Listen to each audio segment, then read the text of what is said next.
Gabón, buenas noches, señoras y señores. Comenzamos una semana más este espacio de entrevista informativa, como siempre, presentando a nuestro invitado y dándoles las gracias por acudir a nuestra llamada. Chema Leaga, Gabón, muy buenas noches. Gabón, buenas noches.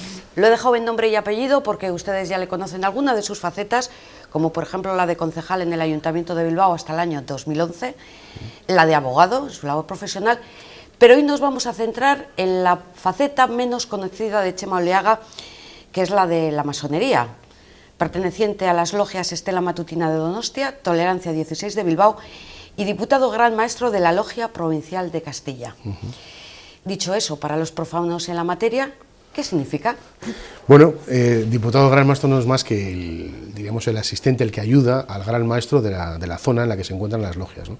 Entonces yo soy, por así decirlo, el número 2 de la Logia Provincial de Castilla, que, aunque se llame Castilla, es la logia que une a todos los masones de ambas Castillas, de Extremadura, toda la cornisa cantábrica desde Galicia hasta Navarra, Rioja y Aragón, o sea que ya ves que es bastante amplia. Cuando comenté que íbamos a hacer una entrevista sobre la masonería, me preguntaron, ¿y eso qué es? ¿Una secta? No es una secta, es una asociación reconocida, registrada en el registro de asociaciones, sus cargos son electos y son públicos, son conocidos, ¿no? Y se dedica fundamentalmente a la filantropía, al desarrollo intelectual, a la cultura de ciertos valores, ¿no? como es la libertad, la igualdad, la fraternidad, tan conocidos, ¿no? Que son valores universales, ¿no? Y se dedica fundamentalmente a eso, a la reflexión, a un trabajo interior, ¿no? Entonces nosotros solemos definirlo, la definición oficial es un sistema peculiar de moral velado por alegorías y que se enseña mediante símbolos. Pero claro, si alguien dice eso, ¿y eso qué es? ¿No?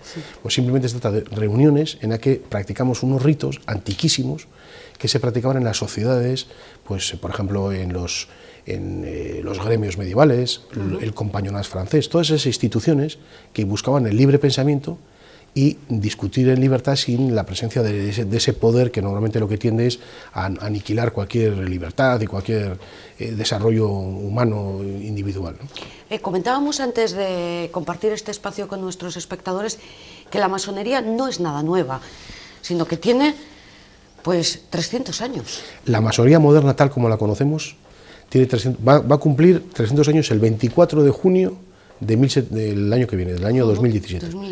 Se fundó en Inglaterra, 4 logias que se juntaron, decidieron constituir una gran logia, o sea, una estructura superior, diríamos, ¿no? Y la primera asamblea fue el 24 de junio de 1717. Y posteriormente, unos años más tarde, aprobaron unas normas, unos reglamentos que son los mismos que tenemos hoy en día. Y esa es la masonería llamada especulativa o moderna, ¿no?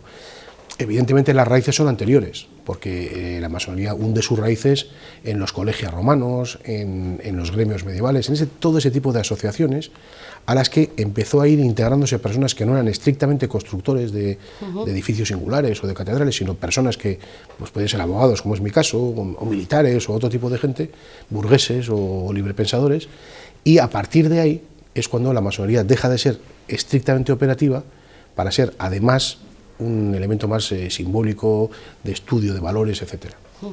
A título personal, ¿cómo fue la entrada de Chema Oleaga en la masonería? Yo andaba muy interesado en masonería desde hacía tiempo. Era algo que me había leído bastante, tenía incluso a un referente familiar, ¿no? Que yo sabía que era masón y que me había explicado cosas, ¿no? Y tenía muchísimo interés en ingresar. Entonces pedí el ingreso. Tuve la dificultad de que, como yo en aquella época vivía con escolta y era una vida un poco difícil la que teníamos algunos políticos en Euskadi, pues tuve que ingresar en una ciudad diferente a aquella en la que yo vivía, precisamente para mantener una cierta discreción, ¿no? Y por eso me inicié en San Sebastián, ¿no? Y fue algo maravilloso. O sea, no tengo palabras para describir la emoción que sentí cuando tuve que pasar el rito de iniciación, que es el primero de los ritos que se practican en masonería, en el que es como si tú naces, diríamos, a una nueva dimensión en lo humano, en lo afectivo, en lo emocional, ¿no? Y a partir de ahí pues ha sido una vida muy interesante, muy agitada, la de la masonería, con muchos viajes, visitas a otros lugares, ¿no? Y con un trabajo personal pues difícil, ¿no? Porque la masonería te exige, pues una cierta dedicación, ¿no? Y tienes que escribir, tienes que plantear ciertos debates, ¿no? Y todo eso exige tiempo, ¿no? Y también te exige practicar unos rituales con la misma pureza que se practicaban en hilo témpora, ¿no? Pero eso en las reuniones. En las reuniones. En las reuniones. ¿Y en la vida personal también te exige un compromiso? Claro. La masonería pide a sus miembros que tengan que tener un comportamiento, lo que llaman buenas costumbres, respeto a la legalidad, respeto a los derechos de la regla de oro, ¿no? No hagas aquello lo que no quieres que te hagan a ti, ¿no? Ese tipo de normas son básicas, ¿no? Y sobre todo tu compromiso con la sociedad en la que vives. Tú eres un ciudadano, tienes que intentar comprometerte para que la sociedad que te acoge sea una sociedad en la que tú aportes tu grano de arena a que sea mejor, ¿no? Sí. El respeto a la tolerancia, todo ese tipo de cuestiones, ¿no? Y también te exige el pronunciarte frente a las injusticias. Hay injusticias que un masón ante las que tiene que rebelarse, vamos a decir, ¿no? Entonces, eso no quiere decir que tengas que tener un comportamiento político. La mayoría de los masones no se dedican a la política, se dedican a otras actividades, ¿no? Pero sí que es cierto que frente a injusticias serias, el masón tiene que rebelarse. Pero en esas reuniones, no sé si la palabra correcta es reunión. Bueno, la palabra técnica es tenida, es bueno, el término. Pero sí, vamos a utilizarlo correctamente, claro que sí. Y en esas tenidas, ¿se habla de política? ¿Se habla de religión? Se habla de valores universales, pero no de política o religión en sentido partidista o en sentido confesional. Porque claro, imagínate, en una tenida hay personas que pueden ser de izquierdas o de derechas, o del Partido Socialista o del Partido Popular o de un partido nacionalista o no ser de nada. Si tú intentaras llevar allí tu mensaje político, chocarías con otro hermano, como llamamos nosotros, ¿no? O lo mismo con la religión. Imagínate que tú eres... practicas la religión católica, otro no practica ninguna, u otro es musulmán, o judío, o hebreo, ¿no? Entonces, claro, la manera de mantener la armonía y de evitar los enfrentamientos es precisamente el respeto hacia las creencias de los demás, hacia sus ideas políticas, hacia sus sentimientos de identidad, etc. Por eso se habla de valores universales, pero no desde un plano partidista. Por ejemplo, con mucho respeto. Sí, por ejemplo, tú puedes estar en contra de la pena de muerte, por poner un ejemplo, ¿no? Y puede haber un debate sobre ese tema, ¿no? De hecho, hoy en día está bastante superado, aunque hay países que todavía la practican, ¿no? Pero hace un siglo la pena de muerte era algo que se practicaba de una manera habitual. Entonces, los masones hicieron todo un trabajo de por qué razón la pena de muerte era algo contrario al sentido natural de la vida, ¿no? Y eso no es exactamente política, eso era simplemente un valor universal, en el que pueden coincidir personas de diferentes ideologías, claro. Lo que ha llamado más la atención de la masonería es ese carácter esotérico, oculto, que parece que de alguna forma ya se está rompiendo, es decir, que hay una apertura a la sociedad. En cierta manera, vamos a ver, en primer lugar, nunca ha sido secreta, porque hay países, en fin, cualquiera puede visitar el Gran Templo de Inglaterra o de Francia, vas a Londres o vas a París y puedes visitarlos, ¿no? E incluso puedes adquirir libros que te hablan de en qué consisten los trabajos, etcétera, ¿no? Pero es verdad que en España ha estado muy cerrada en sí misma, muy en una especie de caparazón. Es que le tocaba defenderse. Claro, un poco por miedo también a toda esa especie de prejuicios que se habían ido lanzando desde el poder, ¿no? En la época de Franco sobre todo, ¿no? Entonces, es cierto que los primeros grandes maestros, una vez recuperada la masonería ya en democracia, es verdad que se centraron más en lo interno que en lo exterior. Pero el actual gran maestro, que es un abogado de Valencia, Óscar de Alfonso, dejó claro que la masonería tenía que romper esos prejuicios, esas barreras y contar lo que es, ¿no? Sin ningún problema, que nadie piense que ahí se está conspirando, haciendo ninguna cosa rara, ¿no? Y es verdad que se ha iniciado un proceso de apertura, entre otros a mí me ha correspondido, ¿no? También el dar el paso ese, ¿no? de decir que eres masón y de contar lo que hacemos a la sociedad, ¿no? Con total naturalidad y sin ningún interés no sé, en convencer a nadie de nada, simplemente explicar que existimos y que nosotros nos dedicamos a una actividad filantrópica y a una actividad intelectual y punto, ¿no? Pero con un afán de dar a conocer o también de ampliar el número de aprendices o compañeros. Sí, o sea, el que se inicia es el aprendiz, luego pasa a compañero y después a maestro, que sería el último grado, diríamos, ¿no? Bueno, no es una asociación que se dedique a buscar adeptos, digamos, no se dedica a eso, no hace proselitismo. Normalmente los masones llegan a la masonería por un convencimiento personal previo y lo transmiten a un masón que conozcan o se dirigen a través de las redes sociales, como hoy en día, pues las páginas web, o en fin, esos sistemas que tenemos hoy en día, ¿no? Entonces, no se hace proselitismo, pero es evidente que la apertura va a generar, o está generando de hecho, un crecimiento, eso es cierto. Pero también me han dicho que muchos son los llamados y pocos los elegidos. Bueno, es decir, que no todo el mundo que acude a una logia es admitido. Eso es cierto, es verdad. Para que alguien sea admitido, tienen que estar de acuerdo todos los miembros de la logia. Hay unas normas, ¿no?, de votación, ¿no? Se vota igual que aparece en las películas, ¿no?, con bolas negras y bolas blancas, ese tipo de cosas, ¿no?, que es el damero, ¿no?, el color blanco y negro, tiene un altísimo componente simbólico, y entonces la forma de votación es con bolas negras y bolas blancas. Si hay 2 bolas negras, ese candidato no es admitido. Entonces, se hace pasar un examen al que quiere iniciarse, ¿no?, y se le pregunta cuál es el motivo, ¿no? Entonces, si su motivo es mera curiosidad, pues evidentemente no ha encontrado su lugar, ¿no? Pero si lo que quiere es de verdad comprometerse, normalmente no hay ningún problema y ingresan. Ahora, sí te diré que es más fácil salir que entrar. O sea, una vez que un masón se aburre o no quiere seguir o tiene problemas personales o lo que fuere, le basta con mandar una carta y dice, yo no quiero continuar. Y ya está. Y automáticamente sale. De hecho, si hoy se iniciara una nueva persona, imaginemos que se inicia alguien hoy aquí, en Bilbao, ¿no? Sí. Pues sería aproximadamente el número 9.000 aproximadamente. Sin embargo, solamente hay 3.000 masones, 3.000 y pico masones en activo. O sea, eso significa que o muchos no han sido aceptados o han abandonado. No, son masones que, habiendo sido aceptados, luego han abandonado. Por eso hay un número mayor de masones, diríamos, en sueños, o que han fallecido, también puede ser, ¿no?, que los que están en activo. O sea, el masón, aunque es un término que todavía suena como un poco eso... En España suena así. Suena un poco peyorativo, ¿no? Pero, entonces, tiene que saber que tiene unos derechos y que tiene unas obligaciones. Sí, eso es. ¿Cuáles son esos derechos y esas obligaciones? Bueno, el derecho fundamental que tiene todo masón una vez que se inicia es, primero déjame que haga un pequeño inciso. La palabra masón significa albañil en francés. Entonces, el masón estaba asociado a un constructor, ¿no?, porque simbólicamente estamos construyendo un templo, ¿no? El templo del rey Salomón es el templo, diríamos, simbólico. Hoy en día hablaríamos del templo de la humanidad, ¿no?, entre todos intentar construir un lugar donde todos nos podemos sentir reconocidos, ¿no? Entonces, eso es lo que significa, pero es verdad que tiene ese contenido peyorativo, es verdad, ¿eh? Y francmasón, que es la otra expresión, ¿no?, es masón franco o aceptado, que es un masón libre, vamos a decir. Pero bueno, dicho esto, un masón que entra tiene el derecho fundamental a la formación masónica, a recibir toda la formación masónica. Y entonces, gradualmente, por eso son sociedades iniciáticas, gradualmente va adquiriendo unos conocimientos y va pasando de grado. Y desde el mismo momento que entra puede votar, elegir a su venerable maestro, al que va a presidir su logia, desde el mismo momento que entra, y tiene derecho también a asistir a todas las reuniones de su grado sin ninguna restricción. Es decir, si la logia La Tolerancia o la logia Estela Matutina o cualquier otra convoca una reunión, todos los hermanos tienen derecho a asistir, siempre y cuando se trabaja en el grado en que uno esté, ¿no? Y también la obligación a asistir. Esa es la segunda parte. Ajá. La obligación es asistir, salvo una causa justificada, evidentemente, ¿no? Nosotros solemos decir que primero es la familia, luego es el trabajo y luego es la orden, ¿no?, la masonería, ¿no?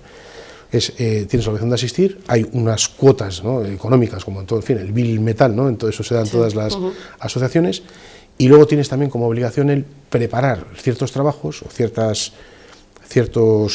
¿Una ponencia igual o...? Nosotros el término técnico es plancha. ¿No? O sea, tenida, plancha, ya dos términos. Sí, la plancha era porque se grababa en su día, ¿no? Entonces había una forma... Bueno, entonces la plancha es un breve escrito con tus reflexiones y planteas un tema, o bien ritual, o bien un tema filosófico, o bien un tema de debate al resto de los hermanos. Y luego los demás debaten sobre eso. Esas serían las obligaciones fundamentales.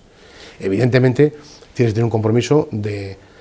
No puedes ser un delincuente que vaya robando por ahí, ¿no? En fin, pero eso es de sentido común, ¿no? O sea, ya no es porque seas masón, sino que si alguien roba, pues la justicia le condenará y la masonería, lógicamente, le expulsará, ¿no? ¿Y cuáles son los temas de actualidad de hoy en día para una tenida? Hay una... O para elaborar una plancha. Puedes elaborar de cualquier tema, ¿eh? El otro día, por ejemplo... ¿Hay voluntario? Sí. Sí. Hombre, dentro en la estructura interna de las logias, además del venerable maestro, hay, como si dijéramos, dos ayudantes, que se llaman los vigilantes, que es una traducción un poco libre de cómo se dice en inglés, ¿no? Pero bueno, ¿no? Entonces ahí dice surveillant, ¿no? Entonces, bueno, en francés, entonces hay una traducción un poco... Pero bueno, entonces ese vigilante, ese guarden, que dicen los ingleses, o surveillant, que dicen los franceses, ese se encarga uno de la formación de los aprendices y otra de los compañeros. Entonces les sugiere temas de debate que ellos tienen que ir elaborando. Entonces puede ser tanto sobre elementos rituales, tú reflexionas sobre el valor de un elemento simbólico, ¿no? Por ejemplo, imagínate, un mazo y un cincel, ¿no? El mazo simbólicamente significa la fuerza de tu voluntad, tu conciencia, ¿no? El esfuerzo. Y el cincel es lo que va puliendo todas las aristas, es decir, que es la educación. Entonces, sobre esos dos elementos unidos, ¿no? Tú puedes componer un trabajo ritual muy enriquecedor, ¿no? para cualquier persona que se dedica a estas cosas, ¿no? Pero puedes debatir sobre temas de actualidad, por ejemplo, los refugiados sirios, ¿no? Bueno, sirios no solo sirios, también han venido de Eritrea y de algunos otros lugares, pero bueno, para que se me entienda, ¿no? El asunto de los refugiados y la manera tan poco fraternal con la que se está tratando este tema por los diferentes países de nuestro entorno, pues es un tema de debate también, que está generando pues una polémica interna. Y precisamente en temas como los refugiados hay una postura unánime dentro de la logia. Suelen decirse, los chistes antiguos decían que donde hay dos masones hay dos logias diferentes, dos partidos políticos diferentes, dos ideas diferentes, o sea que conseguir unanimidad en la masonería es prácticamente imposible. Pero hombre, la mayoría de los masones entendemos, ¿no?, que lo que está pasando con los refugiados no tiene nombre, ¿no? que eso hay que solucionarlo, no tiene nombre. Esto no quiere decir que no haya que respetar normas legales, que no haya que hacer las cosas con unos trámites, que no haya que tener en cuenta la condición del que viene, eso por supuesto, pero es evidente que cuando hay un país está devastado por una guerra como la que está sufriendo Siria y que la gente sale de allí, en fin, eso no puede ser, ¿no? Eso nos pasó en España. Sí. En España no solamente a los masones, centenares de miles de españoles que tuvieron que marcharse porque había una guerra y eran perseguidos, ¿no? Entonces, claro, imagínate que se les hubiera tratado como ahora tratamos a los que viven en otros lugares, ¿no? Entonces, eso no puede ser, ¿no? Entonces, bueno, es verdad que nosotros respetamos a las instituciones, no pretendemos en absoluto sustituirlas, pero sí intentamos formar a nuestros miembros, vamos a decir así, en la defensa de esos valores comunes, ¿no? Y sobre este tema yo te diría que hay bastante unanimidad. Pero siendo un colectivo, digamos, pequeño, porque en Euskadi hemos comentado que son unos 3.500... En España. En España, perdón, sí, unos 3.500... esa buena labor, digamos, de reflexión se queda reducido precisamente a 3.500. Sí, o sea... eso es cierto. Nosotros tenemos unas publicaciones en las que esas publicaciones permiten que contemos a la sociedad lo que pensamos, ¿no? Pero piensa que en España somos pocos por las razones históricas que tiene nuestro país, pero Francia tiene 180.000 masones, Portugal tiene muchos más masones que España, Alemania tiene muchísimos, Inglaterra ni te cuento, ¿no? O Estados Unidos. En Estados Unidos puede haber cerca de 2 millones de masones, ¿no? Hay muchísimos en Brasil, en todos estos países de América Latina ha crecido mucho la masonería. Entonces, claro, cuando tú haces una exposición de esta naturaleza, no la haces solo para un país, sino tú la haces a nivel universal. De hecho, la masonería es algo universal, ¿no? Y nosotros procuramos defender unos valores compartidos con masones de otros lugares, ¿no? No es solo que lo que digan los masones españoles, sino que eso lo compartimos con los franceses, con los italianos, con los demás, ¿no? Y entonces ahí sí tiene una repercusión mayor.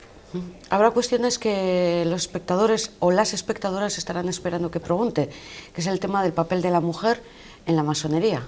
Hay 3 clases de masonería: la masonería masculina, la masonería femenina y la masonería mixta. ¿El por qué hay 3? Pues porque son diferentes formas de abordar lo iniciático, lo esotérico, vamos a decir, ¿no? La parte esotérica que tienen este tipo de instituciones, ¿no? Ten en cuenta que esto no hablamos de una asociación cultural, ¿no? En el ámbito intelectual no hay ninguna diferencia entre los 3, ¿no? Y de hecho se comparten trabajos de todo tipo. Aquí en Bilbao tuvimos el año pasado una reunión de una organización que se llama el Supremo Consejo, ¿no? Es muy largo de explicar ahora, ¿no? Pero bueno, ¿no? Que se dedica al estudio filosófico, ¿no? Y entonces la primera conferencia fue dictada por una mujer, ¿no? Por ejemplo, el voto en España, el voto de las mujeres en España, fue obra de una mujer, Clara Campoamor, pero que todo el mundo la conoce, que pertenecía a la masonería, era masón, ¿no? Masona, en este caso, ¿no? Y defendió el voto de la mujer, ¿no? O Margarita Nelken, o estas otras grandes personalidades, ellas pertenecían a la masonería, ¿no? Pero en el ámbito iniciático, es decir, en lo que es la parte esotérica, históricamente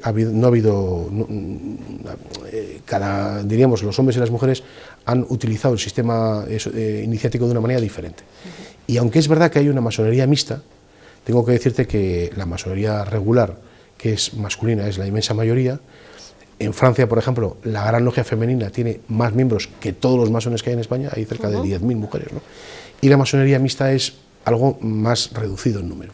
Entiendo que las logias a las que pertenece Chema son masculinas, entonces. Sí, sí. O sea, yo en mi sistema iniciático es el sistema de diremos la regularidad, ¿no? Cuando se dirigen a ti en esas tenidas, esto ya me lo he aprendido, se dirigen como gran maestro. No. El gran maestro... o como diputado gran maestro. Nosotros tenemos 5 tratamientos. Esto es una cosa muy divertida. Sí, ¿no? sí, pero esto es como lo del Senado, el Congreso y demás. Exactamente. También ¿no? Entonces, es muy fácil. Cuando uno entra, es querido hermano. Entonces, si yo me dirijo a querido hermano, querida hermana en este caso, ¿no? Si has presidido una logia, eres venerable hermano. Si ocupas unos determinados oficios, eres muy venerable, y el más alto es respetable hermano. Entonces, yo soy muy venerable, pero luego hay respetable hermano por encima. Y muy respetable, el 5.º tratamiento, solo está reservado al gran maestro de cada país. Al que ha sido... Que en este caso sería el de la Gran Logia Simbólica Española. De la Gran Logia de España. La Gran Logia Simbólica no, Gran Logia GLE, Gran Logia de España. Entonces el gran maestro se llama Óscar de Alfonso, es el único... El de Valencia. El de Valencia, ese sería muy respetable. Pero bueno, también te diré que eso es cuando estás es algo interno, sí, en un ámbito muy... ¿no? Normalmente pues te tratas de tú, sin más, ¿no? Porque somos hermanos, en definitiva, ¿no? ¿Hay masones famosos o en realidad todos los famosos han sido masones? Ni una cosa ni la otra. Es que esto, mira, cuando voy a una conferencia es una cosa que me preguntan habitualmente, ¿no? Porque efectivamente tú ves, aparecen nombres ahí, George Washington, Armstrong, el que estuvo en la Luna, en fin, Fleming, el de la penicilina. Fleming, que ese es cierto que fue masón, eso es verdad. Sí, tenemos en Bilbao hay una estatua de él y una plaza además. Galileo, creo que fue también. Galileo, claro, y también Azaña, Newton y tal, el de la República. Pero por ejemplo Azaña, ¿no? Azaña sí se inició, pero fue un día a iniciarse y luego ya no volvió. Con lo cual no hizo, diríamos, un trabajo masónico, ¿no? ¿no? Pero sí hubo masones ilustres, o sea, ha habido masones ilustres, pero no quiere decir eso que su condición de ilustre lo sean por ser masones. Eran personas, es decir, imagínate, si Armstrong fue masón, ¿qué quiere decir? ¿Que la masonería es la que ha descubierto la Luna? No. Este fue allí porque era un astronauta muy reconocido y aparte trabajaba en el Club Rotario de su ciudad y en la logia de su ciudad. Y punto, ¿no? Ese es el asunto, ¿no? Por ejemplo, aquí en Bilbao, pues aquí en Vizcaya, un masón muy ilustre, que es Simón Bolívar. Un masón muy ilustre, pero claro, luego tuvo una deriva en algunas cosas que hizo en América que difícilmente se le puede aceptar, ¿no? Sí. Algún trato, diríamos, en este caso con los indígenas, ¿no? Luego ha habido masones, personas que algunos dicen que son masones y no lo son, como Unamuno, por ejemplo, o como Indalecio Prieto. Sí, es verdad, he leído como que eran masones, o sea, nada, no. Tampoco. Es cierto, ¿no?, que Unamuno presidió la Asociación de Derechos Humanos que la había fundado Simarro, que fue gran maestro. Entonces, él propuso que Unamuno fuera su sucesor, pero Unamuno no llegó nunca a formar parte de ninguna logia. Y en el caso de Indalecio Prieto, tanto lo mismo. Cuando era ministro le preguntaron, ¿no?, oye, ¿usted es masón? Y hay una anécdota muy divertida, ¿no?, que dice, no soy masón, no me ha interesado nunca, pero tengo buenos amigos masones. Pero ¿no cree usted que esto es una cosa peligrosa, gente rara y tal, ¿no? Y dijo, mire, yo en mis tiempos de concejal en Bilbao, el que era el jefe de la logia se llamaba Cándido Palomo. ¿Usted cree que un individuo que se llame Cándido Palomo puede ser peligroso? Entonces, bueno, Cándido Palomo, que por cierto fue uno de los fundadores del Club Deportivo y de Bilbao, y fue un hombre que tenía un ciclista que tenía un memorial que todos los años, ¿no?, de una carrera, que Franco lo prohibió porque sabía que este era masón, ¿no? Entonces ha habido masones ilustres, pero no todos los ilustres son masones. ¿Y por qué Franco odiaba tanto a los masones? Siempre decía lo de la conspiración judío-masónica, porque hay varias también versiones por ahí. Bueno, el término este de la conspiración judeo-masónica, el contubernio rojo separatista y la conspiración judeo-masónica, que eran sus dos obsesiones, ¿no? Sí. En realidad era una cuestión política, era una manera de tener un enemigo al que achacarle los males que él... ¿no? Pero sí que es verdad que uno de sus hermanos fue masón y su padre también. Y a él le rechazaron. Y le rechazaron, hay muchas teorías, ¿no? A mí la que más me ha convencido es la que dice que la brutalidad con la que se empleó con los familiares de los combatientes en Marruecos pues le llevó evidentemente a que eso era ir en contra de unas normas elementales en el derecho, en los derechos humanos, en las normas de guerra, ¿no? Él quería ascender, quería llegar pronto a ser general, y entonces lo que hacía es, cuando en el frente estaban combatiendo, enviaba a las retaguardias, a unos soldados, a matar a los hijos, a las esposas o a los familiares, ¿no?, de los combatientes que luchaban por la independencia de Marruecos y de Argelia, ¿no? Y entonces, claro, esa brutalidad con la que se empleó, pues no era admitida, ¿no? Y de hecho había militares en ambos lados que trabajaban en masonería, evidentemente con las limitaciones que supone el estar enfrentados en una guerra, ¿no? Pero las normas de guerra, que son normas internacionales, hay que respetarlas, y si no las respetas, pues lógicamente no puedes ingresar. Pero como primera conclusión, para estar en la masonería hay que demostrar al menos ser buena persona. Eso es la primera que te dicen, una persona de buenas costumbres. Un hombre libre y de buenas costumbres, eso es fundamental. Pero luego está también, no sé cómo lo llamáis, el código moral. El código moral masónico. ¿El código moral qué es? ¿Como los mandamientos en la religión católica? Algo parecido, efectivamente. Hay dos estructuras, ¿no? El código moral masónico y la regla de 12 puntos.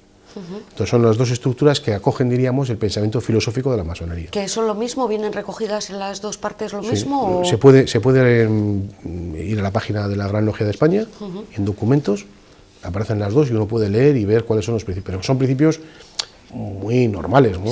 Sí, ¿no?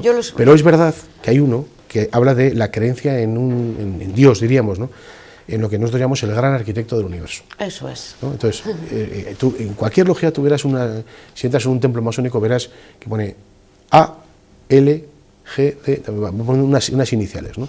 Estas iniciales son a la gloria del gran arquitecto del universo. ¿No? Esas son las iniciales de esa expresión, ¿no? Entonces, el gran arquitecto del universo, ¿qué es? Es la idea que cada uno de nosotros puede tener de la trascendencia del ser humano, ¿no? De lo que se llama coloquialmente Dios, ¿no? Que cada uno lo puede entender. Un ser superior que... Sí. Sí, pero que no necesariamente tiene que ser, como creen algunos, un ser diferente, o sea, un hombre con barba blanca, eso no tiene sentido, ¿no? Es una manera de referirte a ese elemento de trascendencia que el ser humano tiene. ¿Por qué el ser humano es el elemento esencial de la naturaleza y por qué el ser humano está dotado de los famosos derechos humanos? Porque es el elemento más importante de la naturaleza, ¿no? Sí. Eso es la creencia en Dios fundamentalmente, ¿no? Luego, evidentemente, cada uno puede tener luego practicar la religión que quiera o no practicar ninguna. Y es verdad que nosotros utilizamos como elemento simbólico la Biblia, bueno, el Corán o en su caso otro libro sagrado, ¿no?, para significar que ahí está contenido todos aquellos elementos que hacen referencia a esa trascendencia, a ese ser superior, ¿no?, que será el gran arquitecto del universo. Sí, lo que está claro es que sí hay un componente espiritual dentro de lo que son los principios. Es que si no lo hubiere, pues pasó, no sé, no te metes en masonería, ¿no? Irías a una asociación cultural cualquiera o a un partido o a un sindicato, lo que fuera, ¿no? Eso es porque algunos me decían, pues estos eran como el club, aparte de la primera definición, como el club Lindenberg, ¿no? Como una especie de lobby que de alguna forma pues quiere cambiar, se supone que a mejor lo que es la sociedad actual. Se ha dicho muchas veces, el club ese además forma parte algunas personas muy relevantes, ¿no? Pero la masonería no pretende el poder, ni salvo en el caso de la guerra civil, que es verdad que hubo una oposición frente a una dictadura. Normalmente la masonería lo que hace es respeta el poder establecido y procura ampararlo, ¿no? Por ejemplo, yo tengo que ir a Londres dentro de muy poco a una reunión masónica muy importante que hay allí, en la que el gran maestro va a entregarnos a una serie de nosotros una pequeña mención, vamos a decir, ¿no? ¿Sabes quién es ese gran maestro? Es el príncipe Michael de Kent, que es el cuñado de la reina, diríamos, el hermano de su marido, ¿no? Sí. Entonces, ¿por qué ese príncipe Michael de Kent? Porque lo que hace la masonería inglesa es, con ese reconocimiento honorífico, es decir, nosotros respetamos, ¿no?, la monarquía, porque en este país se ha decidido que haya monarquía. En Francia, si se ha decidido que sea república, sería el presidente de la república, ¿no? Eso, entonces se respeta. Tú respetas, diríamos, a la jefatura de ese Estado, entendiendo que respetas las leyes de ese país. Y no es verdad que la masonería pretenda sustituir a ese poder. Otra cosa diferente es que, y eso es innegable, se crean lazos entre unos y otros, y a veces esos lazos también dan lugar a actividades fuera de la logia. Pero son actividades fuera de la logia. Es decir, si yo monto un negocio con otro hermano, ese negocio no es un negocio masónico, es un negocio en el que hay dos masones trabajando, ¿no? ¿Qué diferencia hay entre la masonería inglesa y la francesa? Bueno, La masonería inglesa es casi... Has comentado que la de aquí es inglesa, ¿no? Sí, bueno, o sea, todas las masonerías del mundo tienen que tener el reconocimiento de la inglesa para ser masonería regular. En Francia, la masonería más importante, casi a la misma altura, es una obediencia que es la Gran Logia Nacional de Francia, que también tiene el reconocimiento de la inglesa. Sí, Pero es verdad que en Francia surgió una institución masónica, el Gran Oriente de Francia, que no quería tener ese reconocimiento, quería actuar de forma independiente. Y el Gran Oriente de Francia es una estructura masónica muy potente. De hecho, varios ministros franceses formaron parte de esa... Y es una estructura muy potente en Francia, pero no quiere decir que sea diferente de la inglesa, tanto los ingleses. O sea, pero es potente sin querer influir, como lo que estamos potente hablando. Me refiero por el número de miembros. Ajá. Son casi 40 o 50.000 personas y claro, eso es una organización muy fuerte, ¿no? Y entonces, pero quiero decir con esto que, diríamos, no es que la masonería francesa sea diferente de la inglesa, sino que hay la masonería regular, que tiene su origen efectivamente en Inglaterra, y luego la masonería no regular, que es aquella que está fuera de ese reconocimiento. Y en Francia, pues efectivamente tiene mucho auge. De hecho, el primer ministro Manuel Valls no es también, no pertenece a una logia, a la masonería, vamos. Sí, al Gran Oriente de Francia, efectivamente, sí. O sea, que más de los que creemos pertenecen a ellas, ¿verdad? Sí. Decía el tema de la mujer, que es uno de los aspectos más comentado pues, por los profanos, y otro es el de la estética. Sí. El compás, el delantal. Es verdad que en esas tenidas hay que vestirse y llevar esos elementos. Sí, eso es cierto, sí. Pues yo de hecho llevo aquí, no sé si se verá. Sí, veo un pin. Una escuadra y un compás, ¿no? Que son dos, junto con la Biblia, ¿no? O el libro sagrado que se trate, sí. La escuadra y el compás son los elementos fundamentales de la masonería. Pero por lo que comentábamos, que por pertenecer al gremio de artesano y de claro, porque constructores. en su origen era ese... Entonces, simbólicamente tú estás construyendo. Entonces, claro, la forma de construir es pues con un compás y una escuadra. La escuadra representa la moralidad y el compás es el que te permite hacer ese círculo, ¿no? Y por lo tanto la eternidad y todos esos valores espirituales, ¿no? Bueno, entonces, claro, esto nos llevaría mucho tiempo si te explicara cada símbolo, ¿no? Pero bueno, algún día traemos aquí, ponemos unos cuantos símbolos y verás que es fácil de entender, ¿no? Es un lenguaje. Vale. O sea, la masonería, los ritos son un lenguaje a través de los cuales tú intentas transmitir unos valores, unas ideas que solo otro masón puede entender, pero que también sirven para que tú imprimas en el corazón de cada persona que aprende el valor que tiene ese aspecto asociado a ese símbolo, ¿no? Pero bueno, entonces, ¿el mandil qué es? El mandil es la forma, o sea, el símbolo de reconocimiento de un masón. Un masón cuando se inicia, lo primero que se hace es, una vez que ya se ha pasado todas las pruebas y que ha hecho toda la iniciación, lo que hacen es, le colocan el mandil, para significar, tú ya eres masón a partir de este momento. Entonces, los mandiles van variando en función del grado de oficio que tú desempeñes y del grado que tengas en la logia. El gran maestro pues tiene un mandil precioso, de muchísimos colores y con muchos símbolos, ¿no? Porque cada símbolo significa una cosa, ¿no? Pero el mandil más importante para cualquier masón es el primero que recibes, que es un mandil blanco, no tiene ningún otro símbolo, solo es un mandil blanco y que se ata alrededor de la cintura. Y luego la vestimenta normal pues es la de acudir con un traje o con una chaqueta o en fin, de carácter oscuro, unos guantes en la mano y una corbata pues negra, vamos a decir, ¿no? O negra o oscura, ¿no? De ceremonia, que diríamos, ¿no? Sí, o sea que también hay una estética en el vestir, pero un poco también por tradición, por no querer romper esa tradición. La idea es simbolizar que todos los que están ahí presentes son iguales y no hay ninguno más que otro. Es como pasa, en cierta manera, con los uniformes en los colegios, ¿no? Sí. Si no hay son uniforme, todos iguales, sí, claro, los uniformes lo que hacen es, como su nombre indica, uniformizar, ¿no? Es decir, que todos sean iguales, que no haya ninguna preferencia. Entonces, la preferencia la da el mandil, ¿no? Si el maestro tiene un mandil diferente a los demás, ¿no? Pero el uniforme, o sea, la vestimenta, lo que quiere significar es que en el momento que te quitas el mandil, porque ha terminado la tenida, eres exactamente igual que el otro, sois hermanos. Y eso es un poco lo que quiere significar. ¿Hay testigos externos en un proceso de iniciación? No. Hay un proceso en el que la logia designa a dos personas que examinan mediante una cosa que es muy curiosa, otro término que se llama aplomación. Ya no me voy a acordar de más. Entonces, la aplomación es, para así decirlo, es una especie como de entrevista reglada, ¿no? Con unas preguntas concretas que se le hace al candidato, y entonces esos dos plantean a los demás hermanos su opinión sobre el candidato, se vota y ya está. Y la iniciación es es a solas el candidato junto con los hermanos de la logia. Pues esto sí que me lo he apuntado. Yo no sé cómo repartes un poco el tiempo entre la logia de Donosti, la de Bilbao, las sedes. Al ser también diputado maestro de la logia provincial de Castilla, ¿ese tiene la sede también en Bilbao? La sede oficial está en Palencia, pero efectivamente Bilbao es el lugar más donde reside el gran maestro, y por tanto es ahí donde se celebran la mayor parte de las reuniones de la Asamblea Provincial. Pero la Asamblea Provincial, vamos a ver, el trabajo en masonería es como cualquier otra cosa.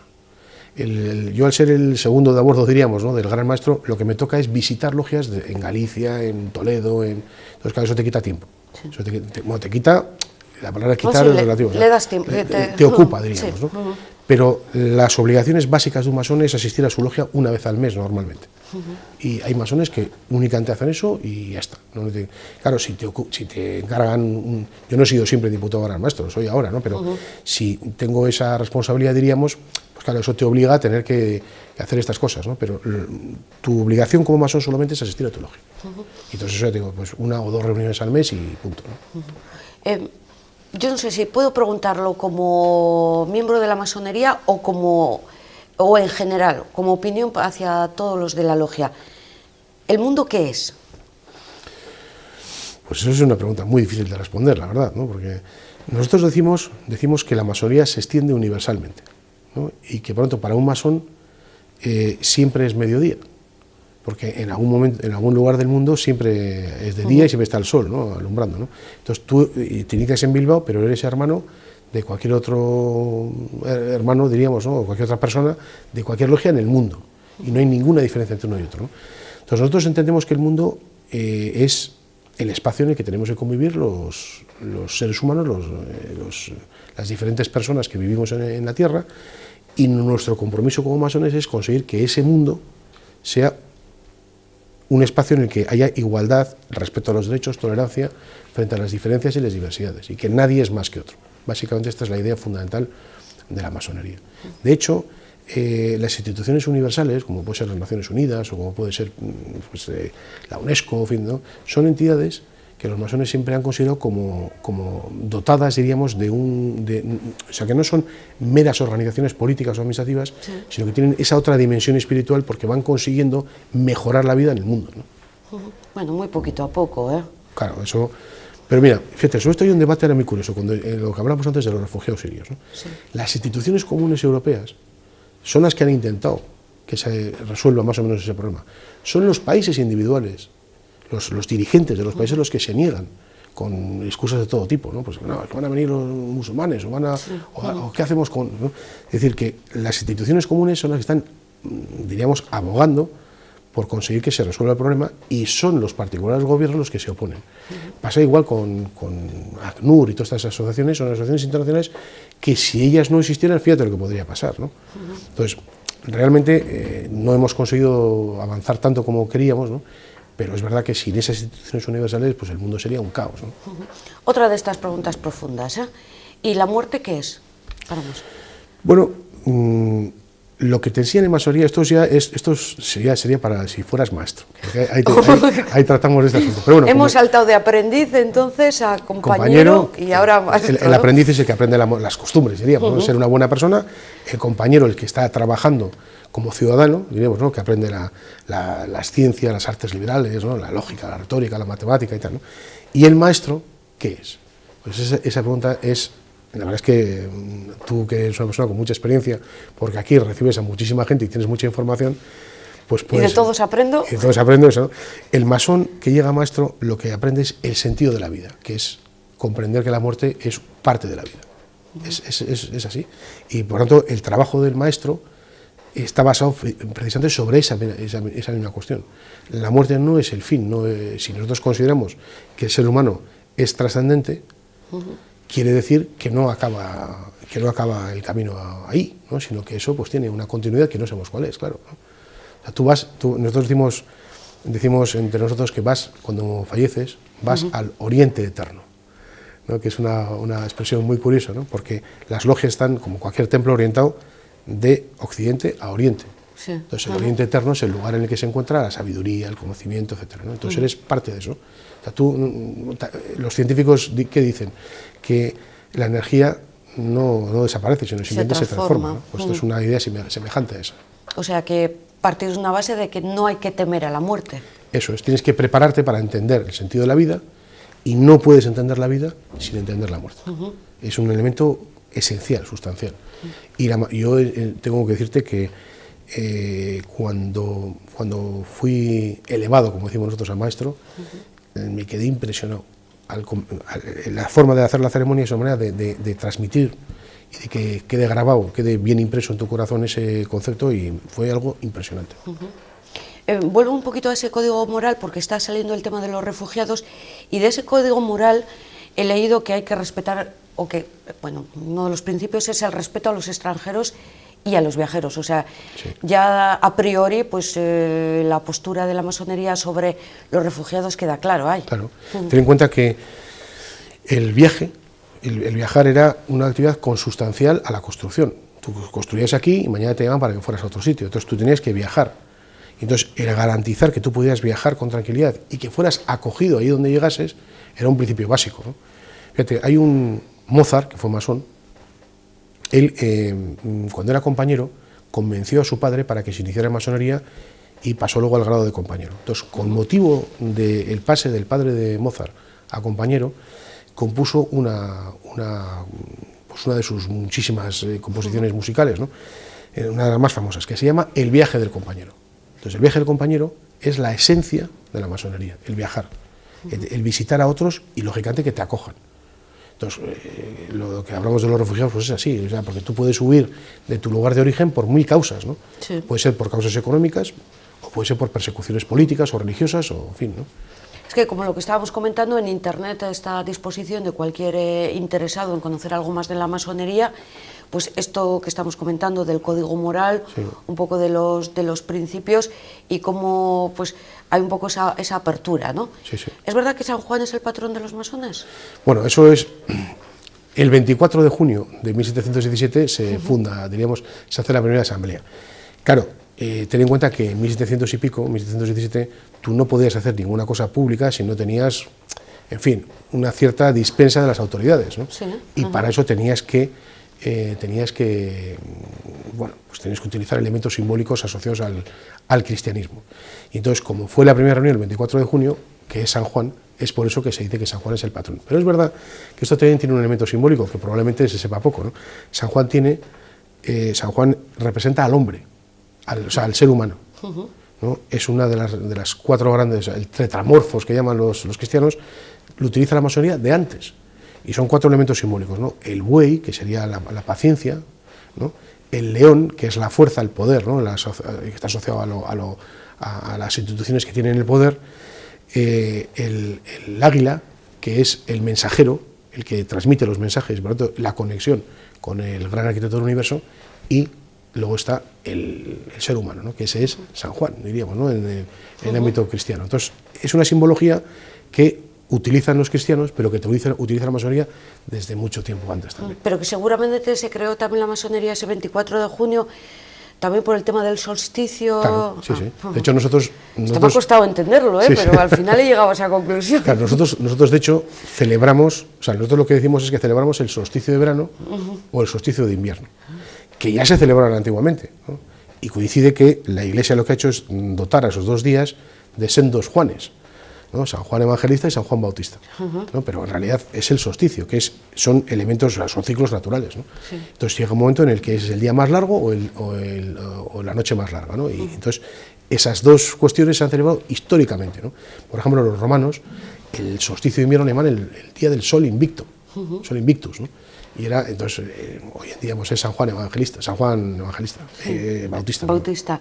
Me recuerda también un poco este estudio, pues siempre de los griegos antiguos, se puede hacer comparar a los masones con los griegos cuando debatían en ese sentido, en las plazas, sí, un poco de lo divino y del humano, vamos. Sí, sí. Bueno, de hecho la masonería recoge una fórmula que tenían los griegos de transmitir el conocimiento, que era el teatro.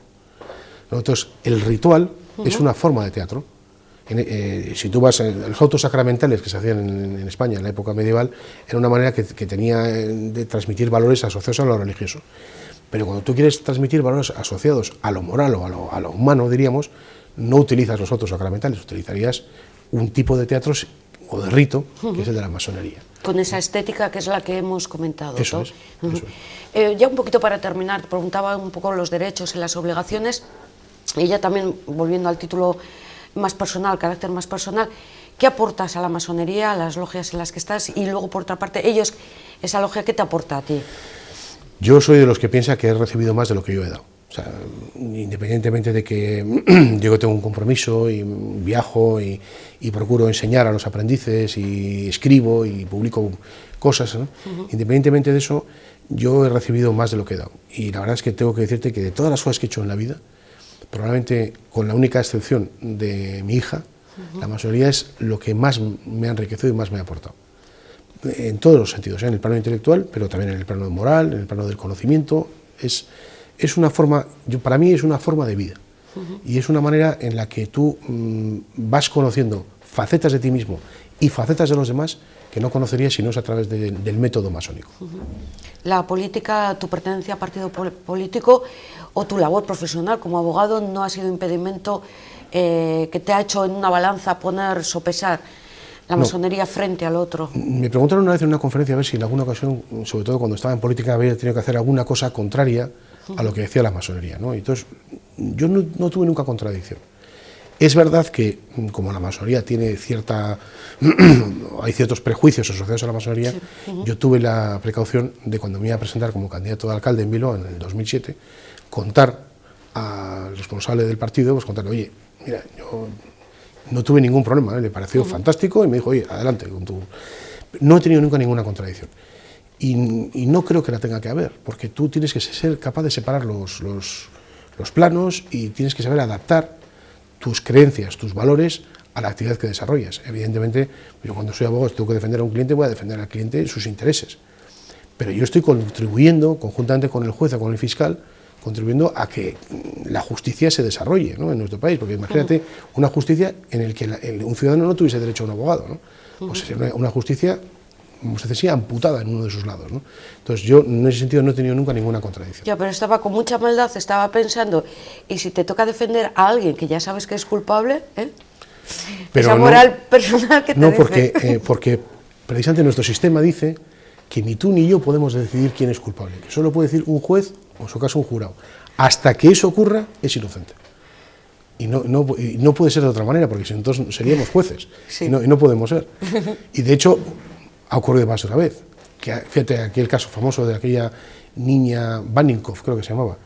Todo el mundo condenó, Dolores Baninkoff, todo el mundo condenó a aquella señora y tal. Sí, que había matado a la hija de su pareja, además, ¿no? Sí, eso y luego resulta que era inocente. O el caso que estamos teniendo ahora de Ibar, ¿no?, que está en el corredor de la muerte en Estados Unidos, ¿no? Y al final, y además pasa una cosa, que tú puedes ser culpable, pero tienes unas motivaciones que hacen que la pena que tengas que recibir sea una pena menor de la que te están pidiendo. Entonces la defensa no solamente es blanco o negro, sino a veces también son elementos grises, ¿no? Oye, tú le estás pidiendo la muerte a este, o le estás pidiendo 30 años de cárcel, y yo creo que tiene que tener menos, ¿no? Entonces ese es el derecho de defensa, ¿no? En cualquier caso, a la hora de alguien convertirse en aprendiz, tiene que demostrar también una cierta formación académica, ¿no?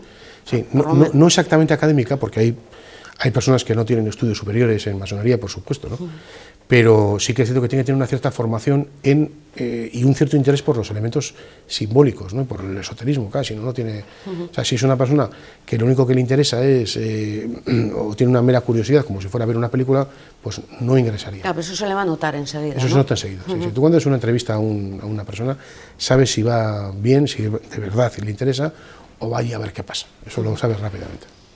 Pues no tenemos tiempo para más, ha sido muy interesante. Antes de despedirnos, déjame que te regale una cosa. Bien. Que te he traído, no sé si se ve bien, pero bueno, aquí hay 3 puntos.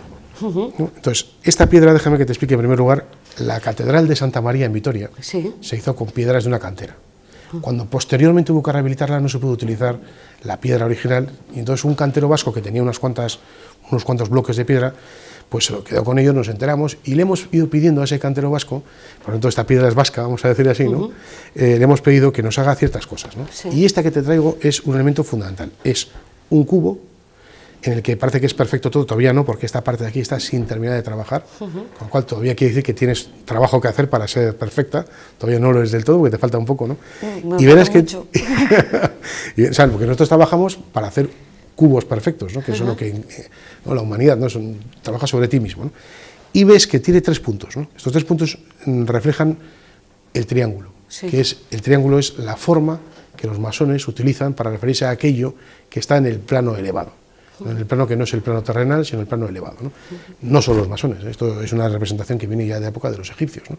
Pero bueno, entonces, esta piedra te regalo para ti y para tus compañeros Muchas del gracias, programa. Chema. Además, eso, es una piedra que es de la iglesia de Santa María. Es de la misma cantera con la que se hizo la iglesia de Santa María. ¿De la misma cantera? Entonces, cuando en su día el de los pilares de la tierra sí. Dijo que su segundo libro estaba basado en la rehabilitación de la catedral, eso pues se puso, ¿no? Entonces, esa piedra, por lo tanto, es de la misma cantera, trabajada por un cantero vasco y con una simbología masónica que hace referencia a un elemento simbólico muy importante. Muchísimas gracias, lo guardaré en un sitio privilegiado, aquí para que lo puedan ver además todos los que se acerquen por Telesita, y muchas gracias por estar con nosotros y abrirnos un poco la puerta también de algo hasta ahora desconocido, como es el tema de la masonería y de las logias. Un placer. Un placer para nosotros, gracias, buenas noches. También les damos las gracias a todos ustedes. Este fantástico tiempo de entrevista finaliza, mañana es tiempo de debate. ¿Cuál es el tema de actualidad que nos ocupará? Las pensiones. Hasta mañana, Gabón.